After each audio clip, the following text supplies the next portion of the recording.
Jackie Mazzucato here, and today we're going to be doing something special. We're talking about Oh My Chili, putting some heat in your kitchen.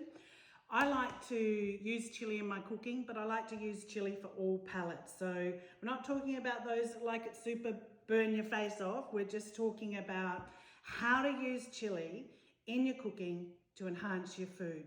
So whether you've got a mild palate or you do like to burn your face off, I've got something for everyone here, but I'm also going to talk to you about no waste. For me, I find it's very, very important in the kitchen that I'm limiting my waste. I cook a lot and I try to reduce all my food waste down to barely minimal amounts. We're going to be talking about making Sriracha sauce, which is the first recipe in this book.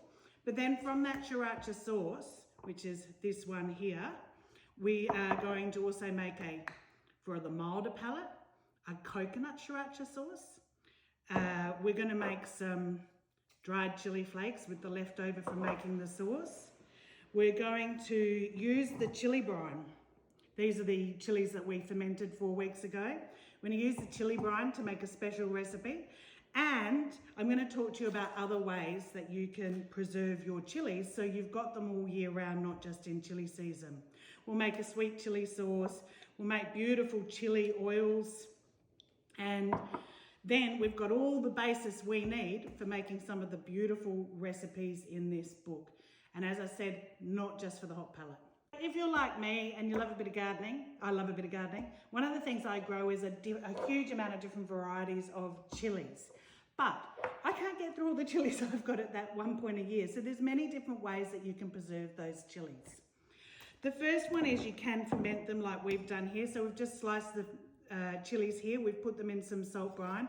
We've got these beautiful fermenting jars that have a little vent on top and they have a little glass weight in there. I'm not going to stick my hand in there and get the glass weight at the moment because I have a habit of touching my eyes once I've done that, and that's a no-no. Anyway, so those have been in the chili brine for about 4 weeks, and you can keep those in the chili brine for quite a long period of time. You just need to be able to vent them. You need to sort of stir them regularly. You don't want to get any mold or anything else like that on top, so you need a good salt brine for that. So that's one great way of preserving them. I know people who stick them in the freezer. Now, being a cook, I don't have much room left in my freezer, so I don't want to take the room in my freezer up with the chilies. So what we do is we just thread them on a little bit of string, we hang them and let them dry out. Or I just leave them on a plate and we let those dry out. So I've got all sorts of different varieties of chilies here, some little bird's eyes. I tend to use the dried chilies when I'm making a chili paste. And there's some chili paste recipes in this book. There's a massaman chili paste, a red curry paste, and a green curry paste. So always end up having these on hand. I find the red chilies and the orange chilies tend to dry a bit better than the green chilies. And you'll see I've got lots of them. I just store them once they're dried in here.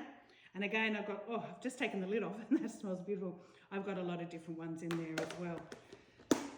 You can also, once they're dried, turn them into a chili powder, although I'm going to show you once we've made our fermented sauce what I do with those. The first thing I'm going to do to make my Sriracha sauce is I've taken the weights out of the top of these. And these were the little weights that were holding all my chilies under the brine. And I'm literally just going to pour this into the tub. There we go, all in there, seeds and all. So I recommend either using gloves or using tongs. You don't want to get this all over your hands, on your eyes, in your skin. It can, it can burn your eyes and your skin a little bit as well. So I just let those drain off. Look at that beautiful chili brine. Guess what? Some people throw that out. We're going to use it in a little while. So I'm just going to let those drain off. So I've drained 2 jars of those chilies off. I put about half a kilo of chilies in each jar, so I know that's a kilo. That's going to be great for my sauce. Now I've just put these in the Thermomix here to do those today. You can use a food processor. I've done it in the NutriBullet. So I'm going to blend that up now, and then we're going to come back and we're going to add our ingredients to then cook up our sauce. Our pureed chilies. Recommendation, when you take the lid off the blender or you take the lid off your food processor, don't be too close because you will get wafts of chili. That's enough to wake up the senses. I'm going to add some red wine vinegar to that. That's going to do two things. That's going to help preserve it so it becomes shelf safe, even though I store mine in the fridge, and it'll stop the fermentation process. However, I also want to heat this and cook it through to further stop that fermentation process. So I've now cooked up that sauce. Now you don't need to have a Thermomix. You can do that, of course, on your oven. And then all I'm going to do now is get my back into it, or get my wrists into it. And I'm literally going to put it through a fine sieve. And the reason that I'm going to do that is because I want a really, really smooth result. So I'm going to separate the larger sort of bits that are still in the sauce out, and I'm just going to have a really smooth sauce.